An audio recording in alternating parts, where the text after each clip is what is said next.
Paddington Bear came to England from darkest Peru by stowing away on a ship.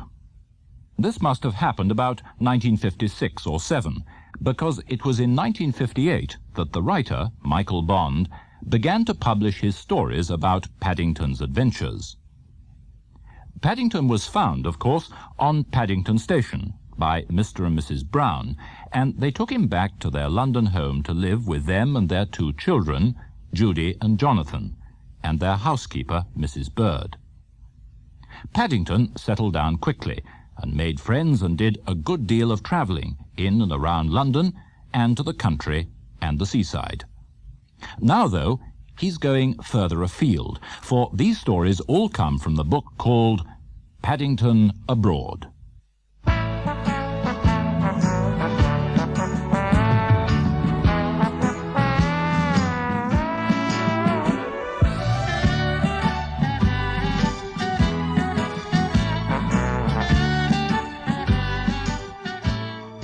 Paddington was in a mess.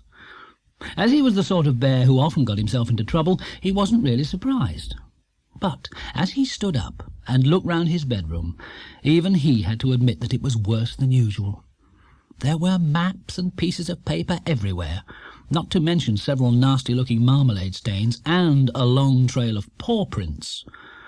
The paw prints started on a map which was spread across the eiderdown on his bed. It was a large map of London, and in the middle, by the first paw print, there was a circle which marked the position of the Browns' house at number 32, Windsor Gardens. The trail led from the Browns' house across the map in a southerly direction, over the end of the bed and onto another map which lay on the floor at the foot.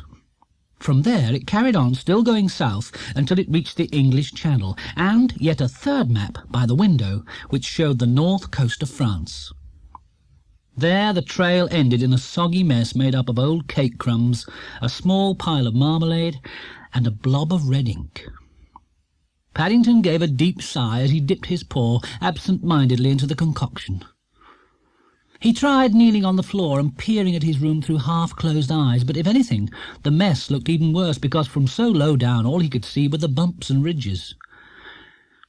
Just as he was about to lie back and consider the matter, he was suddenly brought back to life by the sound of clinking plates and footsteps on the stairs. Jumping up with a guilty expression on his face, Paddington hurriedly began sweeping everything under the bed. Although he had some very good explanations for the mess he was in, he felt sure that neither Mrs. Brown nor Mrs. Bird would be very keen on hearing them, especially at breakfast time, when everyone was usually in a great hurry. "Are you awake, Paddington?" called Mrs. Brown as she knocked on the door. "No, not yet, Mrs. Brown," cried Paddington in a muffled voice as he tried to push the marmalade jar under the wardrobe. I think my lids are stuck." Being a truthful bear at heart, Paddington closed his eyelids and snored several times while he gathered up the rest of his belongings. Feeling around for the pen and ink, he hastily put them into his old hat, which he pulled down over his head, and then, gathering up the last of the maps, he groped his way across the room. "Whatever's going on, Paddington?" exclaimed Mrs. Brown as the door suddenly opened and Paddington appeared. Paddington nearly fell over backwards with surprise when he saw Mrs. Brown standing there with his breakfast tray. I thought you were a cupboard, Mrs. Brown," he exclaimed, as he hurriedly put a pawful of maps behind him and backed towards the bed. I must have gone the wrong way by mistake." "I should think you did," said Mrs. Brown as she followed him into the room. "I never heard so much banging and crashing." Mrs. Brown looked suspiciously round the room, but everything appeared to be in its place, so she turned her attention back to Paddington, who was now sitting up in bed with a very odd expression on his face. "Are you sure you're all right?" she asked, anxiously, as she placed the tray in front of him.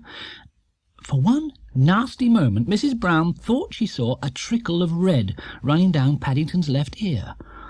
But before she could look into the matter, he'd pulled his old hat even further down over his head. All the same, she didn't like the look of it at all, and she hesitated at the door in case something was wrong. Paddington, in his turn, rather wished Mrs. Brown would hurry up and go. In his haste to clear up the mess, he'd forgotten to put the stopper back on the bottle of ink, and the top of his head was beginning to feel quite soggy. Mrs. Brown sighed as she closed the door. She knew from past experience it was hopeless trying to get an explanation out of Paddington when he was in one of his difficult moods.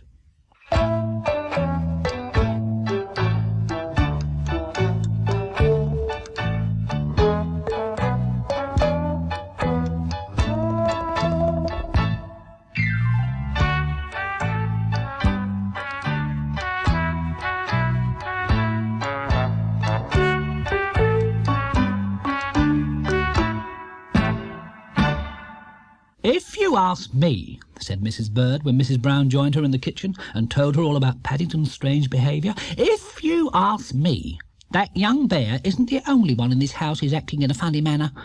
It's all to do with you-know-what."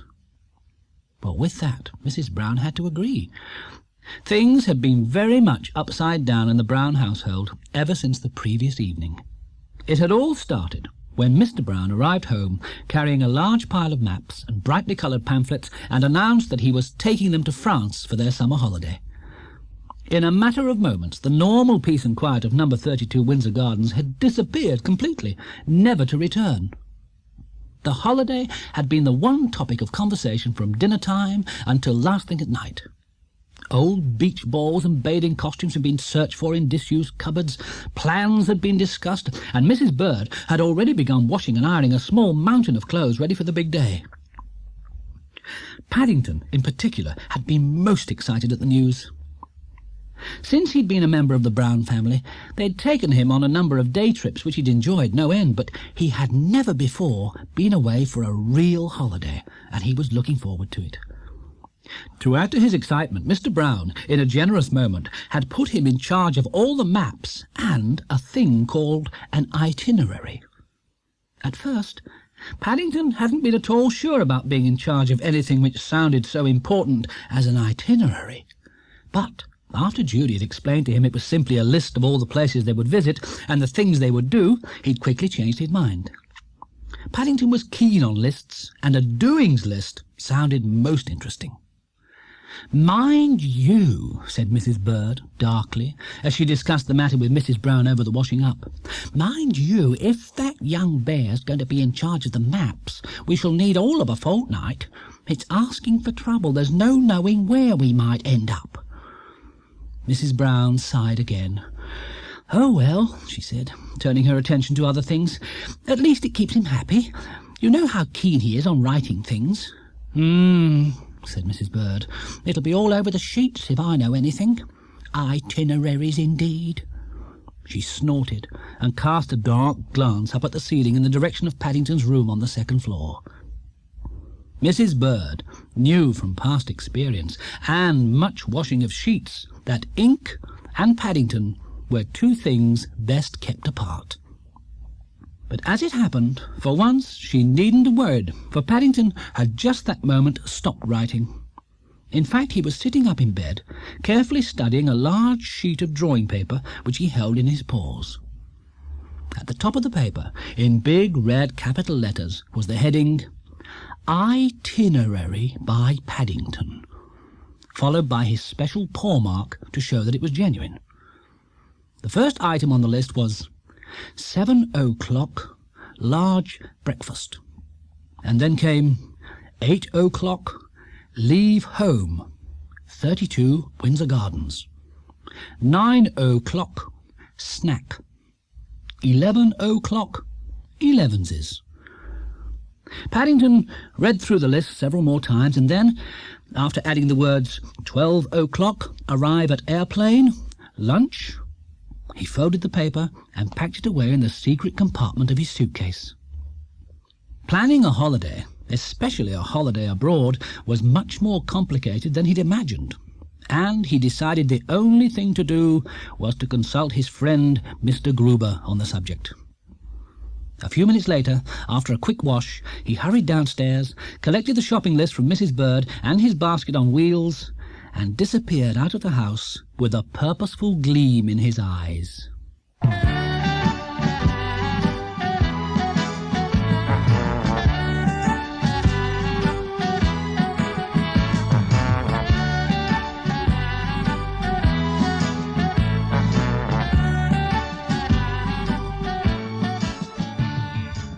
Pausing only to call in at the baker's, where he had a standing order for freshly baked buns, Paddington soon rounded the corner into the Portobello Road, and made his way in the direction of Mr. Gruber's shop, with its familiar windows bursting at the seams with antiques of every shape and size.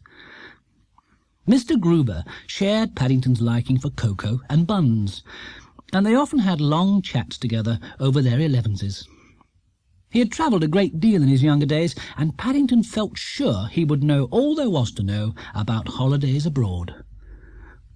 Mr. Gruber was just as excited as Paddington when he heard the news, and he quickly led the way to the horsehair sofa at the back of the shop, which he reserved for all their more important discussions.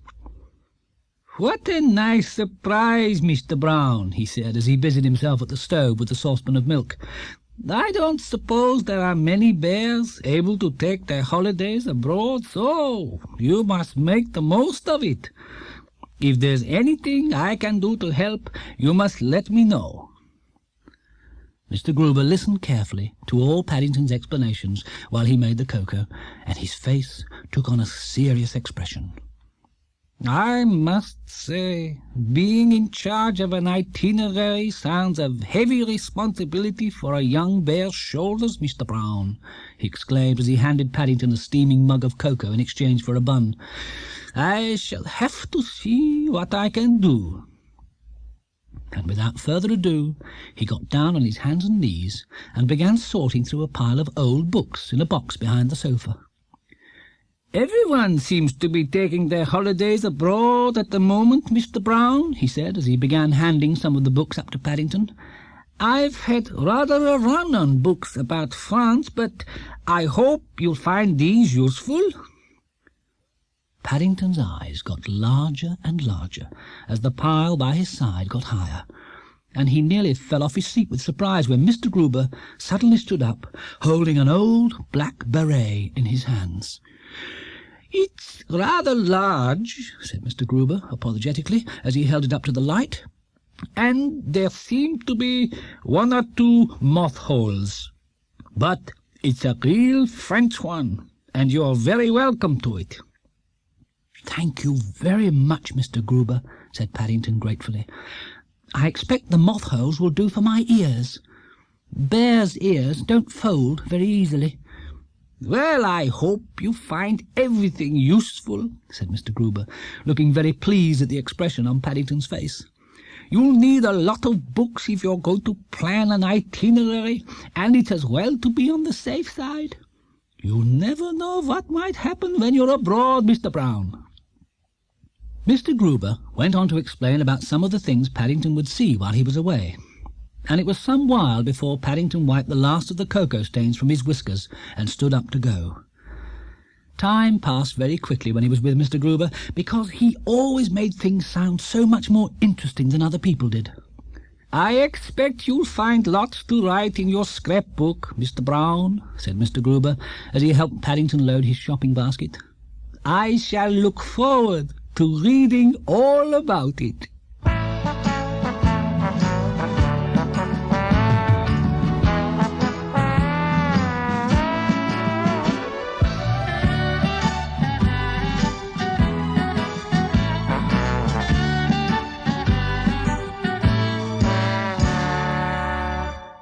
Paddington felt more and more excited as he waved goodbye and staggered along the Portobello Road under the weight of all his belongings. The shopping basket was so heavy it was quite difficult to steer, and several times he nearly ran into one or other of the barrows which lined the street. Apart from that, there were so many things on his mind he didn't know which to think about first. He was particularly anxious to try out his new beret, and some of Mr. Gruber's books looked most interesting.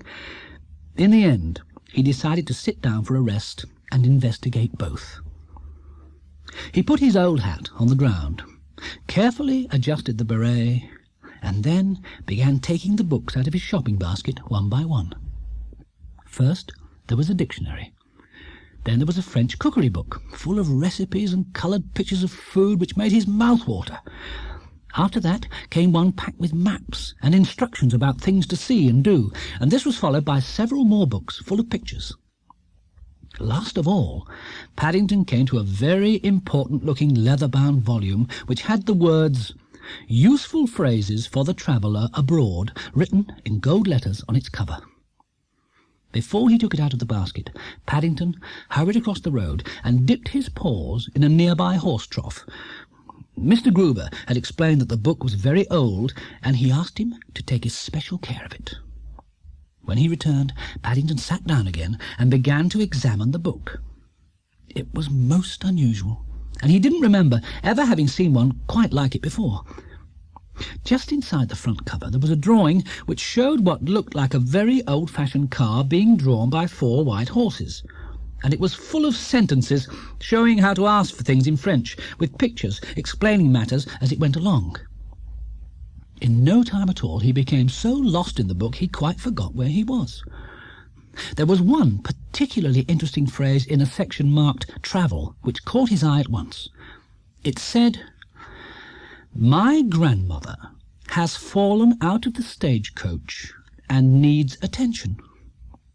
Paddington felt quite sure it would come in very useful if Mrs. Bird happened to fall out of Mr. Brown's car while they were going along, and he tested it several times, waving his paws in the air as the man in the picture seemed to be doing. To his surprise, when he looked up, Paddington discovered he was surrounded by a small crowd of people who were watching him with interest. "If you ask me," said one man, who was leaning on a bicycle studying Paddington intently, "if you ask me, I reckon he's one of them onion bears. They come over every year from Brittany," he added, knowledgeably as he turned to the crowd. "They has their onions on a piece of string. You must have seen 'em, that's why he was spouting French." "Ah, go on," said another man. "That wasn't French. He was having some sort of spasm. Waving his paws about something shocking he was besides," he added triumphantly. "If he's an onion bear, where's his onions?" Perhaps he's lost them," said someone else. "That's why he's upset. I expect his string broke, if the truth be known." "It's enough to give anyone a spasm," said a lady, "coming all this way and then losing your onions." "That's what I said," explained the first man. "I expect he was having a French spasm. They're the worst of the lot. Very excitable, them foreigners." "I shouldn't touch him, dear. You don't know where he's been," said another lady, turning to her small boy who had his eye on Paddington's beret. Paddington's eyes had been getting larger and larger as he listened to the crowd, and he looked most offended at the last remark. "An onion bear?" he exclaimed at last. "I'm not an onion bear. I'm a going abroad bear, and I've just been to see Mr. Gruber." With that, he gathered up his belongings and hurried off up the road, leaving behind him a buzz of conversation. Rounding the corner into Windsor Gardens, Paddington gave the crowd several hard stares over his shoulder. But as he got nearer to the familiar green door of number 32, a thoughtful expression came over his face. And as he stood on the doorstep and heard the footsteps of Mrs. Bird coming along the hall, Paddington decided that perhaps it had been a very good morning's work after all. Thinking things over, he felt rather pleased at having been mistaken for a French bear, even if it had only been one who sold onions. In fact, the more he thought about the matter, the better pleased he became, and he felt sure that with the help of all the maps and pamphlets and Mr. Gruber's books, he would be able to plan some very good holiday doings indeed for the Browns.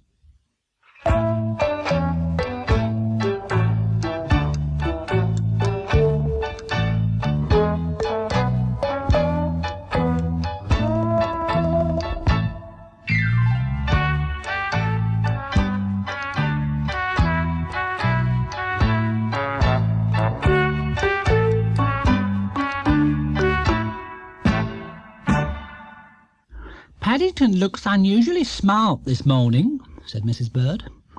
"Oh dear," said Mrs. Brown. "Does he? I hope he's not up to anything." She joined Mrs. Bird at the window and followed the direction of her gaze up the road to where a small figure in a blue duffel coat was hurrying along the pavement. Now that Mrs. Bird mentioned it, Paddington did seem to have an air about him. Even from a distance, his fur looked remarkably neat and freshly combed, and his old hat, instead of being pulled down over his ears, was set at a very rakish angle, with the brim turned up, which was most unusual. Even his old suitcase looked as if it had some kind of polish on it. "He's not even going in his usual direction," said Mrs. Brown, as Paddington, having reached the end of the road, looked carefully over his shoulder, and then turned right and quickly disappeared from view. "He always turns left." "If you ask me," said Mrs. Bird, "that young bear's got something on his mind. He was acting strangely at breakfast this morning. He didn't even have a second helping, and he kept peering over Mr. Brown's shoulder at the paper with a very odd look on his face."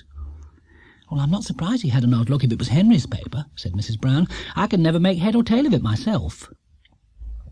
Mr. Brown worked in the City of London, and he always read a very important newspaper at breakfast time, full of news about stocks and shares and other money matters, which the rest of the Browns found very dull.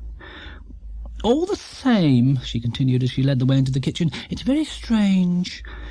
I do hope he hasn't got one of his ideas coming on. He spent most of yesterday evening doing his accounts, and that's often a bad sign." Mrs. Brown and Mrs. Bird were hard at work, preparing for the coming holiday, and with only a few days left there were 1,001 things to be done. If they hadn't been quite so busy, they might well have put two and two together. But as it was, the matter of Paddington's strange behaviour was soon forgotten in the rush to get everything ready.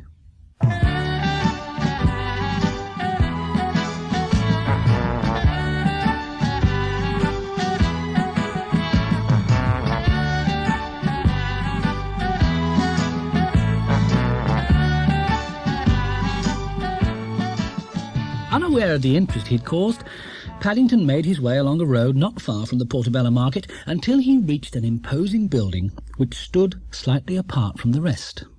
It had tall, bronze doors which were tightly shut, and over the entrance, in large gold letters, were the words, "Floyd's Bank Limited."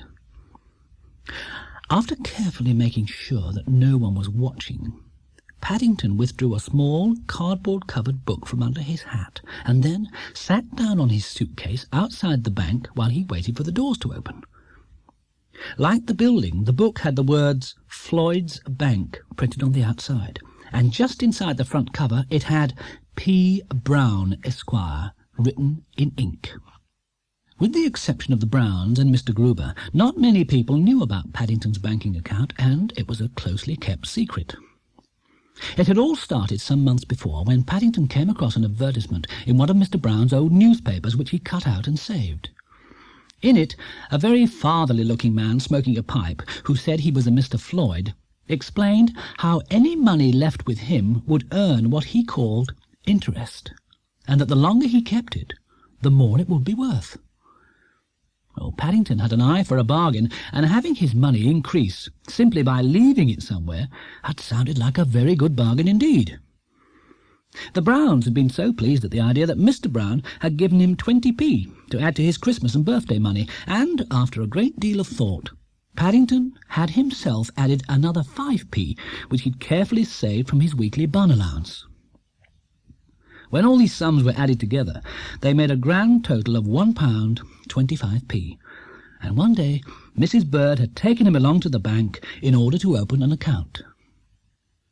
For several days afterwards, Paddington had hung about in a shop doorway opposite, casting suspicious glances at anyone who went in or out.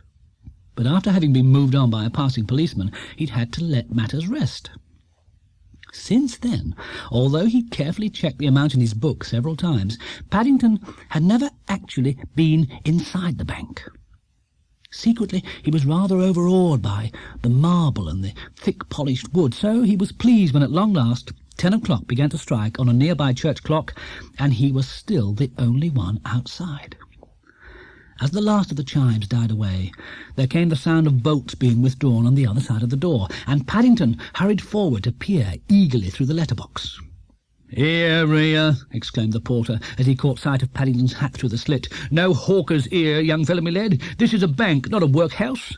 We don't want no hobbledehoys hanging around here." "Hobbledehoys?" repeated Paddington, letting go of the letterbox in his surprise. "That's what I said," grumbled the porter as he opened the door. "Breathing all over me knockers. I has to polish that brass, you know." "I'm not a hobbledehoy," exclaimed Paddington, looking most offended as he waved his bank book in the air. "I'm a bear, and I've come to see Mr. Floyd about my savings." "Oh, dear," said the porter, taking a closer look at Paddington. "Begging your pardon, sir. When I saw your whiskers poking through me letterbooks, I mistook you for one of them bearded gentlemen of the road." "That's all right," said Paddington sadly. "I often get mistaken." And as the man held the door open for him, he raised his hat politely and hurried into the bank.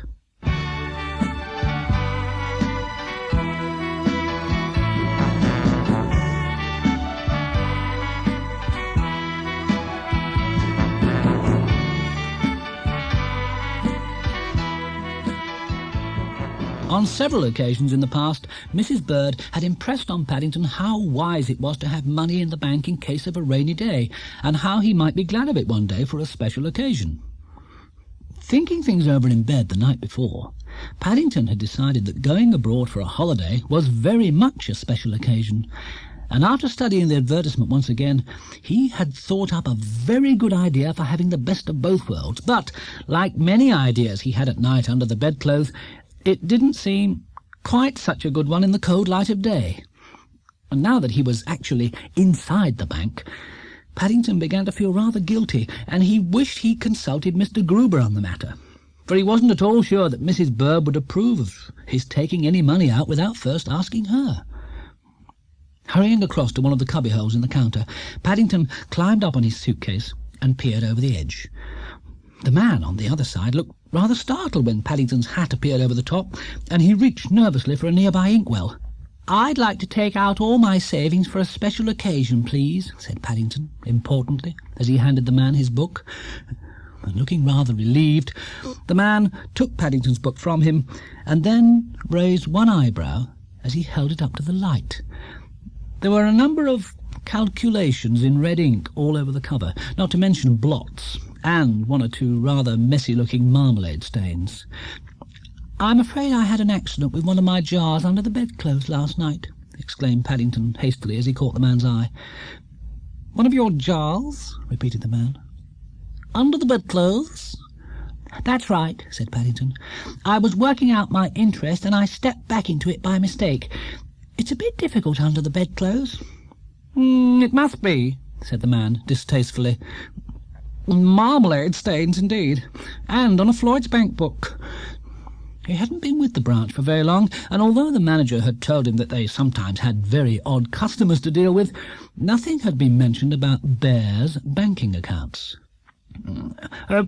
"What would you like me to do with it?" he asked doubtfully. "I'd like to leave all my interest in, please," explained Paddington, "in case it rains." "Well," said the man in a superior tone of voice as he made some calculations on a piece of paper, "I'm afraid you won't keep very dry on this. It only comes to 1.5p. "What?" exclaimed Paddington, hardly able to believe his ears. 1.5p? I don't think that's very interesting." "Interest isn't the same thing as interesting," said the man. "Not the same thing at all." He tried hard to think of some way of explaining matters, for he wasn't used to dealing with bears, and he had a feeling that Paddington was going to be one of his more difficult customers. It's something we give you for letting us borrow your money," he said. "And the longer you leave it in, the more you get." "Well, my money's been in since just after Christmas," exclaimed Paddington. "That's nearly 6 months." 1.5p, said the man firmly. Paddington watched in a daze as the man made an entry in his book, and then pushed a £1 note and some silver across the counter. "There you are," he said briskly. £1, 25p. Paddington looked suspiciously at the note, and then consulted a piece of paper he held in his paw. His eyes grew larger and larger as he compared the two. "I think you must have made some mistake," he exclaimed. "This isn't my note." "A mistake?" said the man stiffly. "We of Floyd's never make mistakes." "But it's got a different number," said Paddington hotly. "A different number?" repeated the man. "Yes," said Paddington, "and it said on mine that you promised to pay Bear £1 on demand." "Not Bear," said the assistant, "Bearer. It says that on all notes. Besides," he continued, "you don't get the same note back that you put in. I expect yours is miles away by now, if it's anywhere at all. It might even have been burnt, if it was an old one. They often burn old notes when they're worn out." "Burnt?"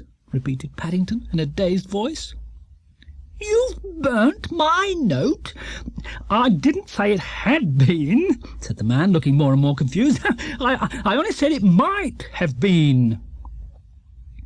Paddington took a deep breath and gave the assistant a hard stare. It was one of the extra special hard ones which his Aunt Lucy had taught him and which he kept for emergencies. "I think I should like to see Mr. Floyd," he exclaimed. "Mr. Floyd?" repeated the assistant. He mopped his brow nervously as he looked anxiously over Paddington's shoulder at the queue which was already beginning to form. There were some nasty murmurings going on at the back which he didn't like the sound of at all. "Well, I'm afraid there isn't a Mr. Floyd," he said. "We have a Mr. Trimble," he added hastily, as Paddington gave him an even harder stare. "He's the manager, Mr. Trimble. I think perhaps I'd better fetch him. He'll know what to do." Paddington stared indignantly after the retreating figure of the clerk as he made his way towards a door marked Manager. The more he saw of things, the less he liked the look of them. Not only did his note have a different number, but he had just caught sight of those dates on the coins, and they were quite different to those on the ones he'd left. Apart from that, his own coins had been highly polished, whereas these were very old and very dull.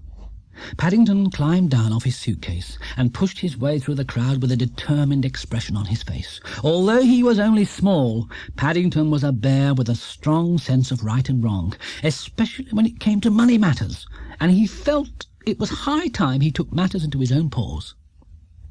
After he'd made his way out of the bank, Paddington hurried down the road in the direction of a red kiosk. Locked away in the secret compartment of his suitcase, there was a note with some special instructions Mrs. Bird had written out for him in case of an emergency, together with a 2p piece. Thinking things over as he went along, Paddington decided that it was very much a matter of an emergency. In fact, he had a job to remember when he'd had a bigger one, and he was glad when at long last the telephone kiosk came into view and he saw that it was empty.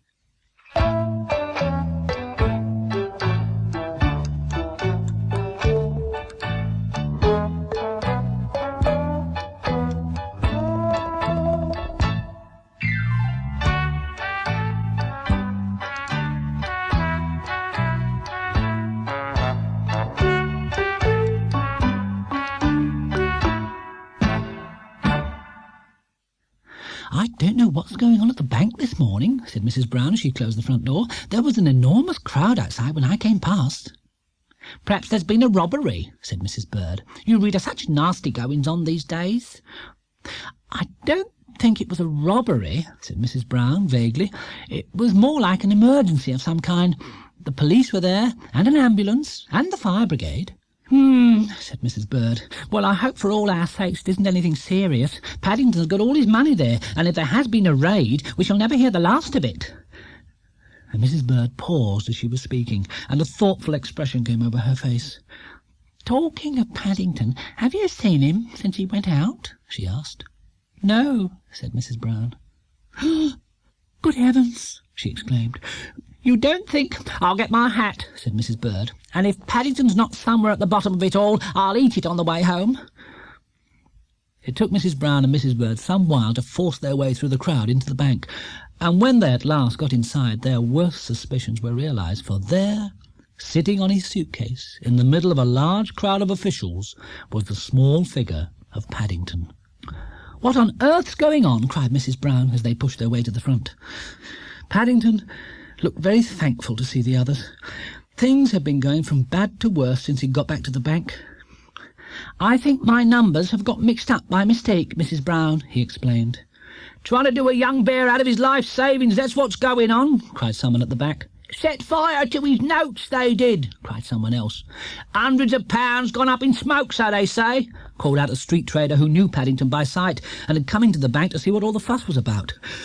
"Oh dear," said Mrs. Brown nervously. "I'm sure there must be some mistake. I don't think Floyd's would ever do a thing like that on purpose." "Indeed not, madam," exclaimed the manager as he stepped forward. "My name's Trimble," he continued. "Can you vouch for this young bear?" "Vouch for him?" said Mrs. Bird. "Why, I brought him here myself in the first place. He's a most respectable member of the family, and very law-abiding." "Yes, respectable he may be," said a large policeman as he licked his pencil, "but I don't know so much about being law-abiding. Dialling 999 he was without proper calls, calling out the police, not to mention the fire brigade and an ambulance. It'll all have to be gone into in the proper manner." Everyone stopped talking and looked down at Paddington. "I was only trying to ring Mrs. Bird," said Paddington. "Trying to ring Mrs. Bird," repeated the policeman slowly as he wrote it down in his notebook. "That's right," explained Paddington. "I'm afraid my paw got stuck in number 9, and every time I tried to get it out, someone asked me what I wanted, so I shouted for help." Mr. Trimble coughed. "I think perhaps we'd better go into my office," he said. "It all sounds most complicated, and it's much quieter in there." With that, everyone agreed wholeheartedly, and Paddington, as he picked up his suitcase and followed the others into the manager's office, agreed most of all. Having a banking account was quite the most complicated thing he'd ever come across. It was some while before Paddington finally got through his explanations, but when he'd finished, everyone looked most relieved that the matter wasn't more serious. Even the policeman seemed quite pleased. "It's a pity there aren't more public-spirited bears about," he said, shaking Paddington by the paw. "If everyone called for help when they saw anything suspicious, we'd have a lot less work to do in the long run."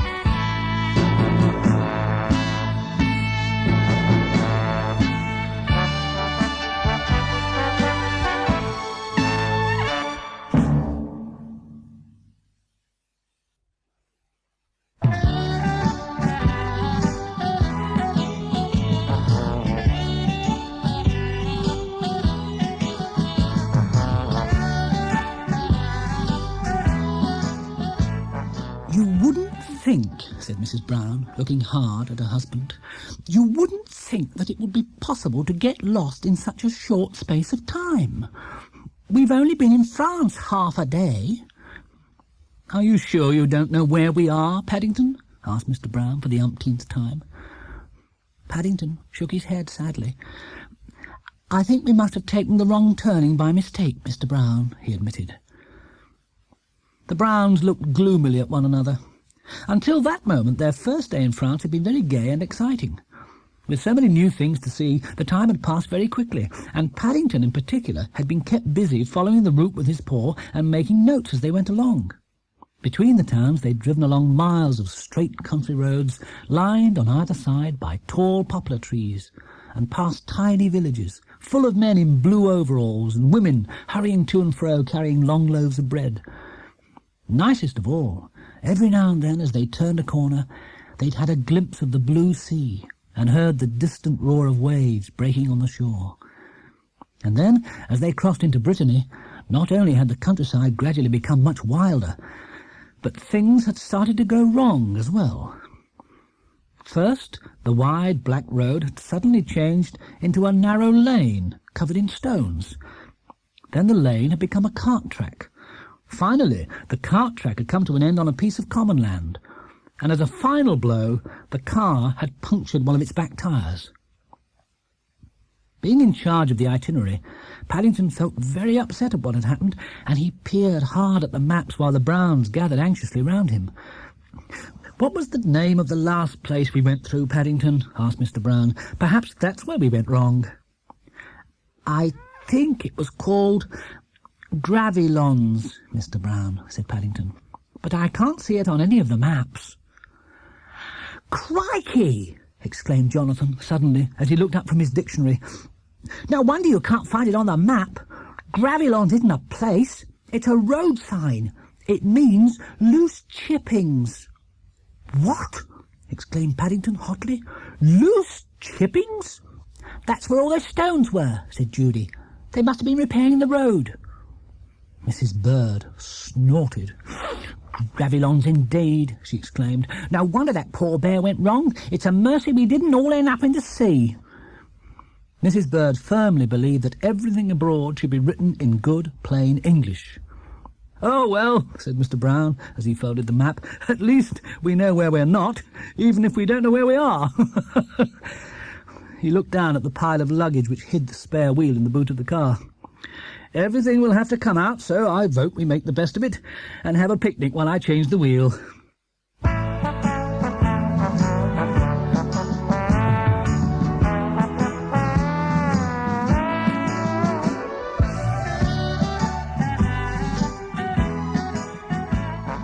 "It's a good thing I brought some food along," said Mrs. Bird, as she opened her travelling bag and began to take out an assortment of tins and packets, together with a loaf of bread and some knives and forks.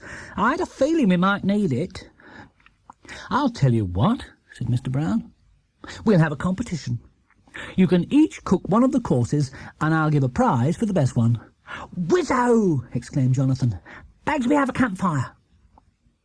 "I'll collect some wood if you like, Mr. Brown," said Paddington, waving a paw in the direction of a wood at the top of a nearby hill. "Bears are good at collecting firewood." "Don't go too far," called Mrs. Brown anxiously, as Paddington picked up his suitcase and hurried off. "We don't want you getting lost as well." But Paddington was already out of earshot. He was still feeling guilty that the Browns had lost their way, and he was anxious to make amends by gathering as much firewood as possible. So he hurried up the hill as fast as his legs would carry him. But, looking around and sniffing the air as he made his way across the springy turf, Paddington decided that perhaps being lost wasn't quite such a bad thing after all. To start with, there was a nice warm smell about everything which he liked very much indeed. It was an interesting smell, not at all like the one in England, or even in Peru for that matter. It seemed to be made up of coffee and newly baked bread, as well as several other things he couldn't quite place, and for some strange reason it was getting stronger every minute. It wasn't until Paddington reached the top of the hill and looked down over the other side that he discovered the reason for it. And when he did so, he had to rub his eyes several times in order to make sure he wasn't dreaming. For there, only a short distance away, at the bottom of the hill, and looking exactly like one of the pictures in Mr. Brown's pamphlets, was a cluster of houses. And beyond the houses he could see a beach and a small harbour full of boats. Running up from the harbour, there was a narrow street which led into a square where there were a number of gaily coloured stalls laden with fruit and vegetables. As he hurried down the hill into the village and made his way towards the square which he'd seen from the top of the hill, Paddington looked around with interest. He liked new places, and this one seemed particularly nice. On his right there was a large building with a veranda and a sign outside which said Hôtel du Centre, and on the other side of the square there was a post office and a butcher's shop, as well as several cafes and a grocery store. Best of all, next door to the hotel, he spied a baker's shop. Paddington liked baker's shops, and this one was most interesting, for it had loaves of every shape and size in its window, long ones, short ones, fat ones, round ones. In fact, he grew quite dizzy trying to count them all. After consulting Mr. Gruber's phrase book, Paddington made his way across the square in the direction of the shop. In the past, he'd often found bakers were most understanding as far as bears' problems were concerned. Mr. Gruber always said it was something to do with their sharing an interest in buns. But whatever the reason, Paddington decided he couldn't do better than pay the owner a visit and seek his advice about the surprise he had in mind for the Browns.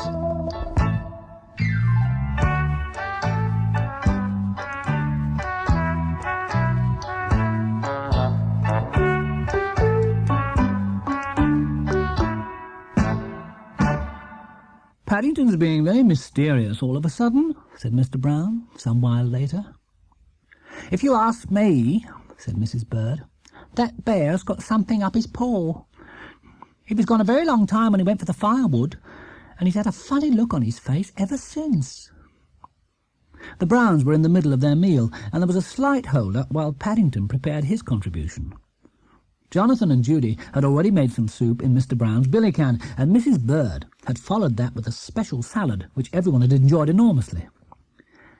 There had been rather a long pause when it came to Paddington's turn, and the Browns were beginning to get impatient. Paddington had explained that it was a very secret dish, and so they had to turn their backs on the campfire and promise not to look while he cooked it. There seemed to be a lot of stirring and clanking going on behind them, not to mention some very heavy breathing. But the smell which wafted on the breeze was certainly making their mouths water, and they were all looking forward to discovering what was his secret dish. Mrs. Brown cheated, and stole an anxious glance over her shoulder to where Paddington was bending over his saucepan. He had a large recipe book in one paw, and he appeared to be poking something cautiously with a stick while he sniffed it. "I hope he doesn't set light to his whiskers," she said. "He's awfully near the flames." "Doesn't smell like burning whiskers," said Mr. Brown. "In fact, I must say it smells rather good. I wonder what it is." "I bet it's got marmalade in it," said Jonathan. "Paddington's things always have marmalade." Fortunately for everyone's peace of mind, before they had time to think too much about it, Paddington stood up and announced that everything was ready and they could turn round. Mrs. Brown looked suspiciously at Paddington as they gathered round the saucepan. There were one or two gravy splashes sticking to his whiskers, and something which looked remarkably like flour, but otherwise everything seemed quite normal. Paddington looked most important as the Browns queued up with their plates. "It's a special French recipe," he explained as he served them all with generous helpings. "I found it in Mr. Gruber's cookery book." He listened with pleasure to the gasps of delight from the others as they tasted his dish. Although he'd had several goes on Mrs. Bird's stove at one time or another, it was the first time he had ever cooked anything over a campfire, especially anything quite so complicated as a French recipe. And although he'd followed the instructions most carefully, he was anxious in case he'd done something wrong. But first one, and then another of the Browns congratulated him, and even Mrs. Bird was full of praise. "I don't know what it is," she said, "but I couldn't have done better myself," which from Mrs. Bird was high praise indeed. "Delicious," said Mr. Brown. "Very, very meaty and done to a turn. In fact," he continued, as he held out his plate for a second helping, "I don't know when I've tasted anything quite so nice before. Oh, most unusual," he went on, as he wiped his plate clean with a piece of bread and looked hopefully at the saucepan once again. What was it called, Paddington?" "They're called, something, Mr. Brown," said Paddington, consulting his cookery book. "Escargots." "Escargots?" repeated Mr. Brown, dabbing his moustache. "Very nice, too, yes. We must get some of those when we're back in England. Mary—" His voice trailed away as he looked at his wife. Mrs. Brown's face seemed to have gone a rather odd shade of green. "Is there anything the matter?" he asked, looking most concerned. "You look quite ill." "Henry," exclaimed Mrs. Brown, "don't you know what escargots are?" "Oh, no, sounds familiar, but I can't say that I do. Why?" "They're snails," said Mrs. Brown. "What?" exclaimed Mr. Brown. "Snails? Did you say snails?" "Crikey!" groaned Jonathan.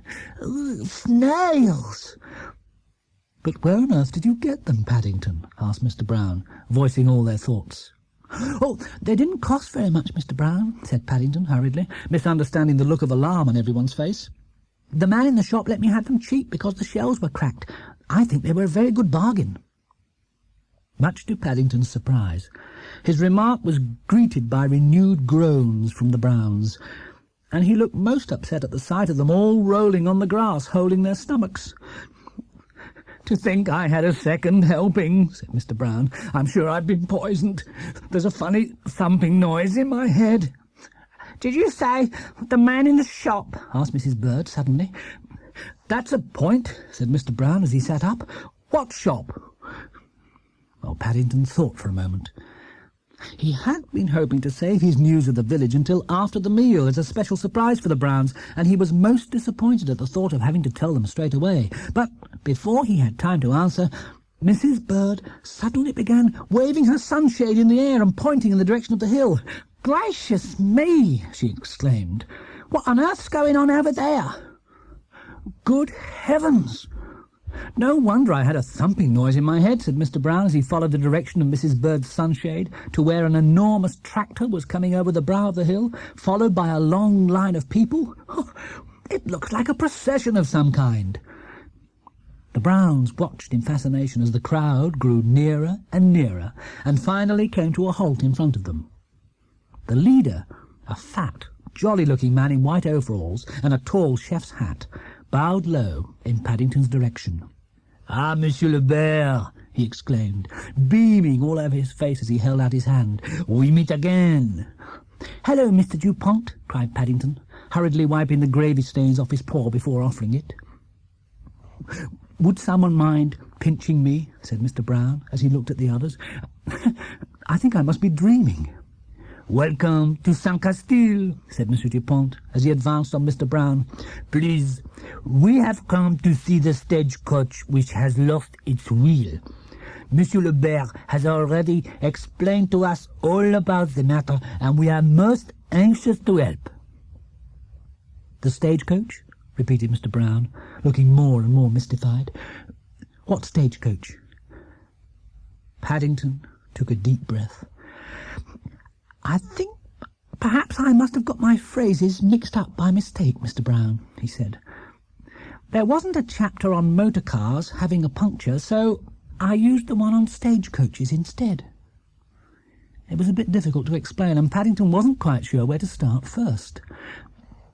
"I think," said Mr. Brown, turning to Monsieur Dupont, the baker, "I think we'd better sit down. I have a feeling this may take rather a long time."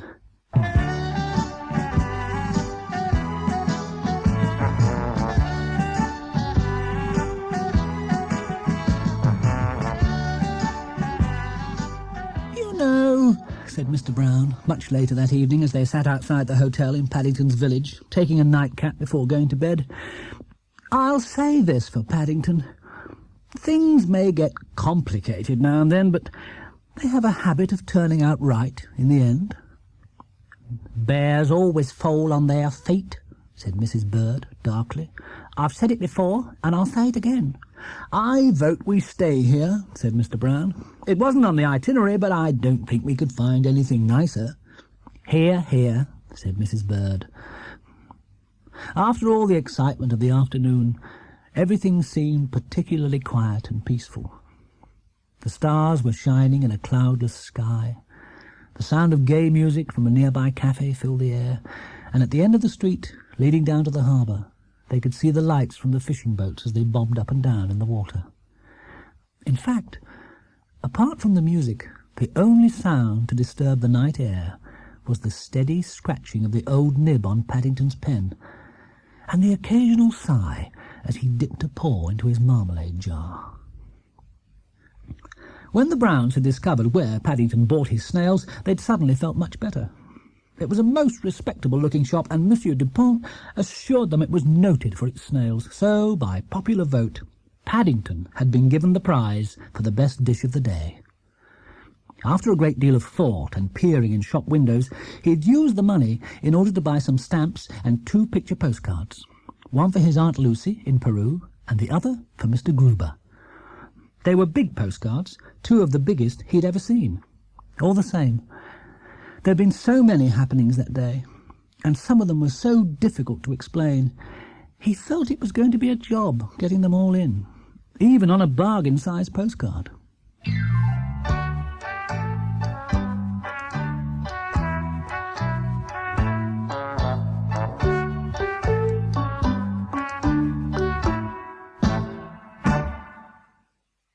Monsieur Dupont looked at Paddington in amazement.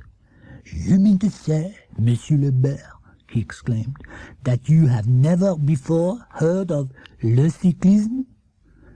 "Never, Monsieur Dupont," said Paddington earnestly. "Woof!" cried Monsieur Dupont, raising his hands in the air. "Everyone should see a real bicycle race. It is most exciting. And you are indeed fortunate, for the one which is passing through our village tomorrow is the greatest of them all." Monsieur Dupont paused to let his words sink in. "It is called the Tour de France," he continued impressively. "It lasts for 20 days, and people come from all over the world to see it." Paddington listened carefully as Monsieur Dupont went on to explain what an honour it was to take part in the race, and how it would be going through the village not once, but several times. "Up the hill," said Monsieur Dupont, "round the houses, and down the hill again. In that way everyone will have a chance to see it. Why," he went on, "there is even a prize for the champion rider down the hill into the village. Think of that, Monsieur le Bear." Well, at that moment Monsieur Dupont had to serve a customer, and so, after thanking him very much for all his trouble, Paddington left the baker's shop and hurried across the square to have another look at the poster, which had aroused his interest. It was a large poster, pasted on the side of a shop, and it showed a long, winding road crowded with men on bicycles. All the men wore brightly coloured singlets, and they had very earnest expressions on their faces as they bent low over the handlebars. They seemed to have travelled a long way, for they all looked hot and tired, and one man was even eating a sandwich as he rode along. Seeing the sandwich reminded Paddington it was nearly time for his elevenses, but before he went back into the hotel for his marmalade jar, he spent some minutes with Mr. Gruber's phrase book, working out the words in small print at the bottom of the poster. There was a thoughtful expression on his face as he made his way to where the Browns were sitting outside the hotel, and several times during the next quarter of an hour he absent-mindedly dipped his paw into the cocoa by mistake, instead of into his jar of marmalade.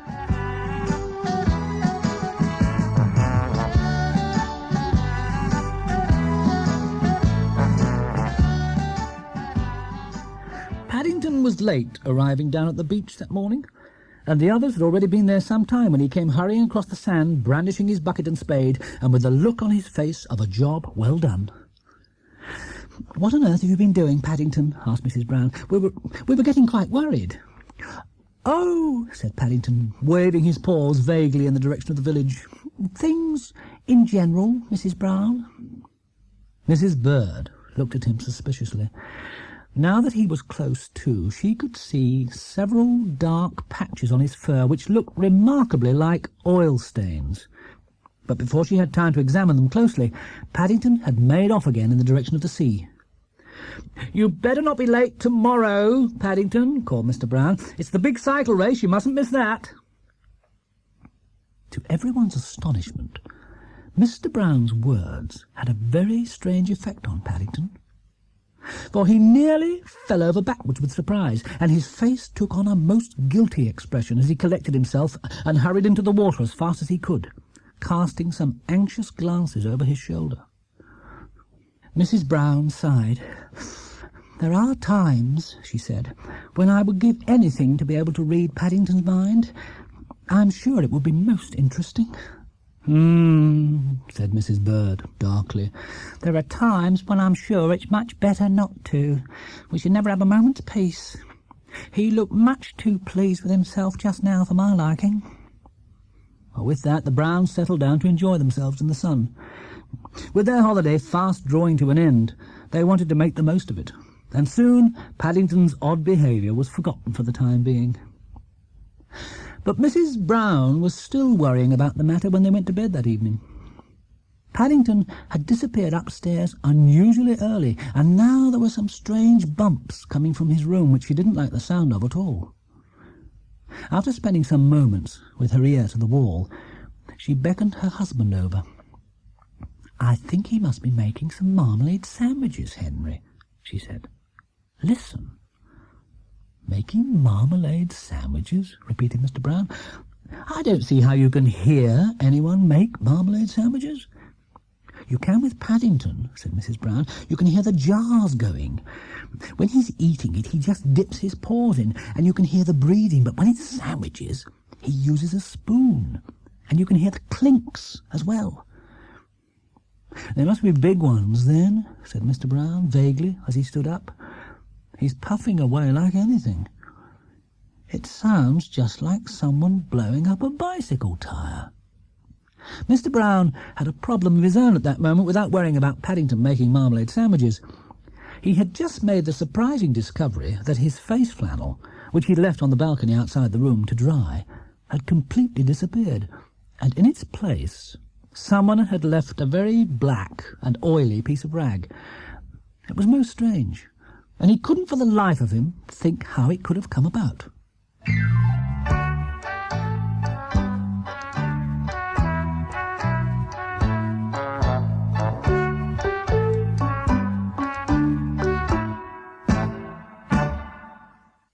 Unaware of all the interest he'd been causing in the next room, Paddington sat down in the middle of his bedroom floor, with a marmalade sandwich in one paw and a large spanner in the other. On either side of him were a number of cardboard boxes full of bits and pieces, not to mention a large oil can, a bicycle pump, and several important-looking tools. In front of him, looking as clean as a new pin, and shiny enough for him to see the reflection of his whiskers on the polished surface, stood a small three-wheeled cycle. And there was a blissful expression on Paddington's face as he took several large bites out of the sandwich and surveyed the result of his evening's work.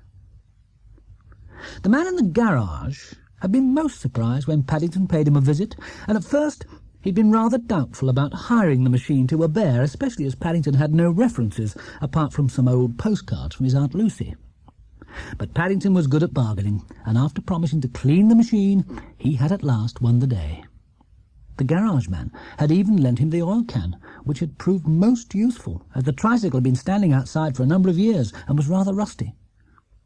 Luckily, he'd found a piece of cloth on the balcony outside Mr. Brown's room, and so he'd been able to clean off the worst of the dirt before getting down to the important job of taking it to pieces and polishing it. All the same, taking the tricycle to pieces had been a lot easier than assembling it again. And as Paddington finished off his sandwich, he noticed, to his surprise, that he had one or two very odd-looking parts left over in the cardboard boxes. After tying his Union Jack on the handlebars in preparation for the next day, Paddington put the remains of the marmalade sandwiches into the basket on the handlebars, and then climbed onto the saddle with an excited gleam in his eyes. He'd been looking forward to testing the tricycle, but as he moved off he soon decided that riding it was much more difficult than it looked, and he began to wish he had longer legs, with knees, but it was very hard to pedal and sit on the saddle at the same time. Apart from that, for some reason he couldn't quite make out, the machine was most difficult to stop, no matter what he pulled. Several times he ran into the wardrobe by mistake, and by the time he'd finished, there were a number of nasty tyre stains on the wallpaper as well. Once, when he rounded a corner at the foot of the bed, the chain came off, nearly throwing him over the handlebars. Well, after several more turns round the bedroom, Paddington fell off the machine and lay where he was for a few moments, mopping his brow with an old handkerchief.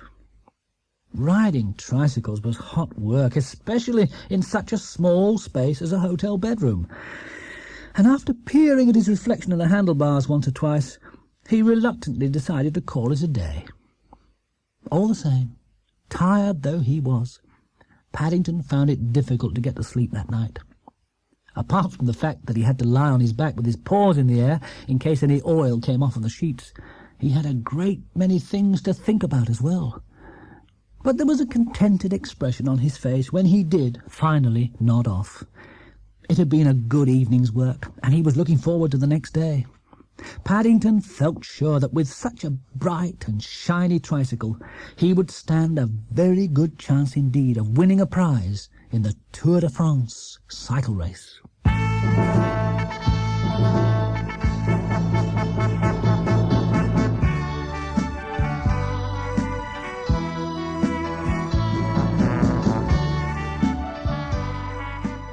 The Browns were wakened earlier than usual the next morning by the comings and goings in the square outside the hotel. The village was full of important-looking men wearing armbands. There was an air of great excitement, and every few minutes a loudspeaker van passed by and addressed the crowd which had collected on the pavement round the square at the side of the hill leading out of the village. The Browns had arranged to meet on the balcony outside Paddington's room, from where there was a fine view of the hill. But to their surprise, when they gathered there, Paddington himself was nowhere to be seen. I do hope he won't be long," said Mrs. Brown. "He'll be most upset if he misses any of it." "I wonder where on earth he can have got to," said Mr. Brown. "I haven't seen him since breakfast." Said Mrs. Bird as she looked round the room. "I have my suspicions." Fortunately for Paddington, before Mrs. Bird had time to say any more, there was a burst of clapping from the crowd on the pavement below, and so the subject was forgotten as the Browns looked over the balcony to see what was happening.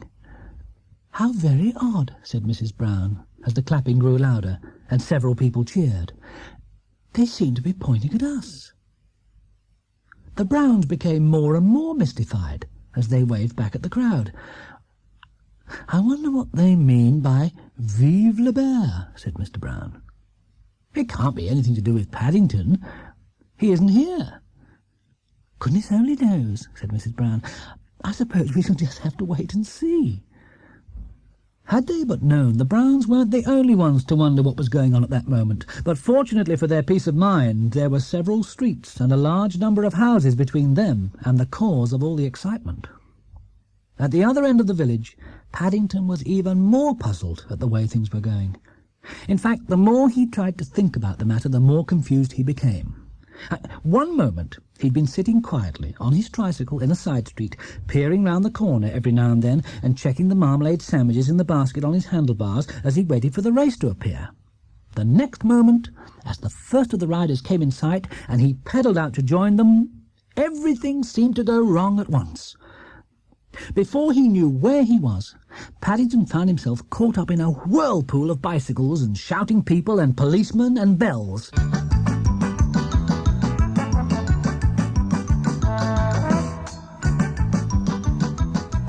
He pedalled as hard as he could and raised his hat to several of the other cyclists, but the harder he pedalled and the more he raised his hat, the louder they shouted and waved back at him, and by then it was much too late to change his mind and turn back even if he tried.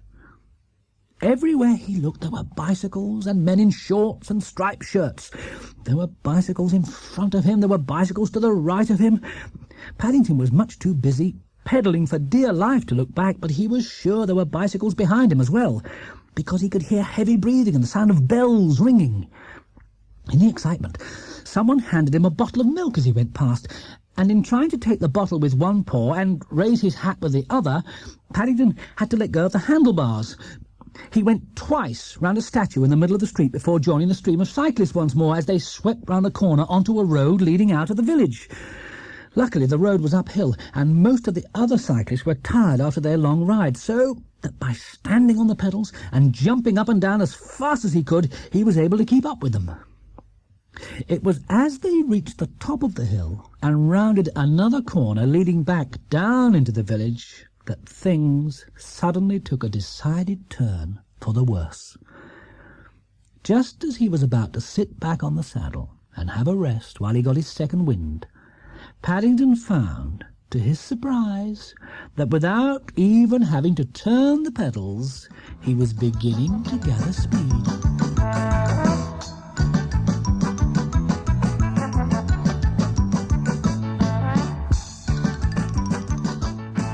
In fact, he hardly had time to wave to the crowd before he found himself starting to overtake the riders in front.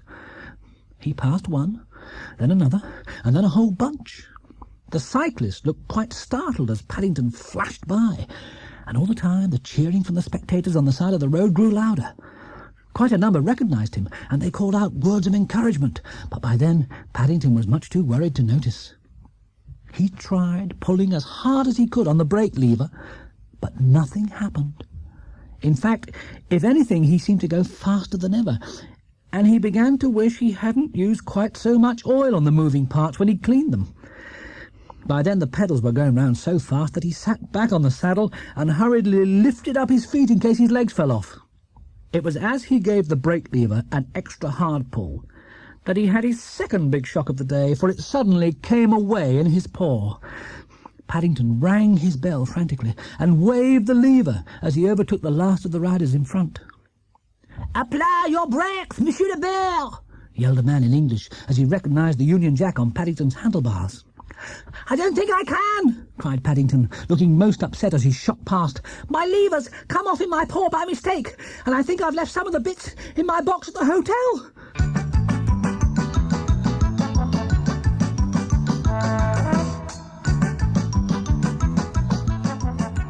Paddington clung to the handlebars of his tricycle as he hurtled on down the hill towards the village square.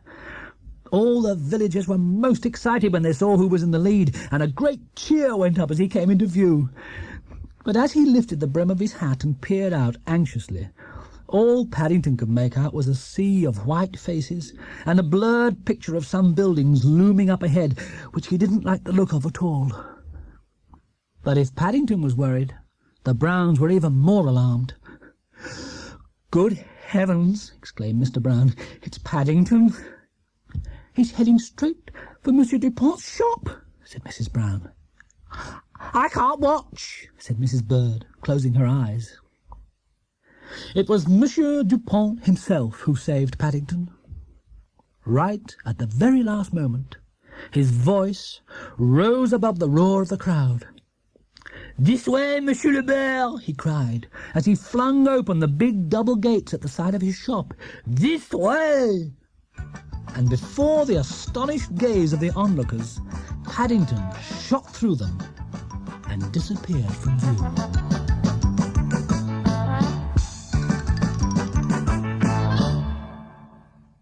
As the rest of the cyclists sped past unheeded, the crowd surged forward and gathered round Monsieur Dupont's shop. The Browns only just managed to force their way through to the front before a gasp went up from everyone as a small white figure came into view through the doors. Even Paddington looked very worried when he saw his reflection in Monsieur Dupont's window, and he pinched himself several times to make sure he was all right before raising his hat to the crowd, revealing a small round patch of brown fur. "I'm not a ghost," he exclaimed when all the cheering had died down. "I think I must have landed on one of Monsieur Dupont's sacks of flour." And as the crowd gathered round Paddington to shake him by the paw, Monsieur Dupont echoed the feelings of them all. "We of Saint-Castille," he cried, "shall remember for many years to come the day the Tour de France passed through our village." There was a great deal of celebrating in the village that evening, and everyone applauded when the mayor announced that he was giving Paddington a special prize with as many buns as he could manage into the bargain. "Not for the fastest rider through the village," he said, amid cheers and laughter, "but certainly for the fastest down the hill. We are very proud that someone from our village should have won the prize." Paddington felt very pleased with himself as he sat up in bed that night, surrounded by buns. Apart from having one paw in a sling, he was beginning to feel stiff after all his pedalling, and there were still traces of flour left on his fur, despite several baths.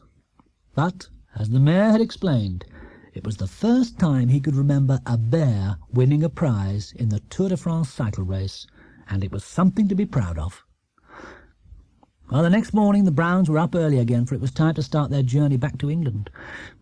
To their surprise, everyone else in the village seemed to be up as well, in order to send them on their way. Monsieur Dupont was the last to say goodbye, and he looked very sad as the Browns made to leave.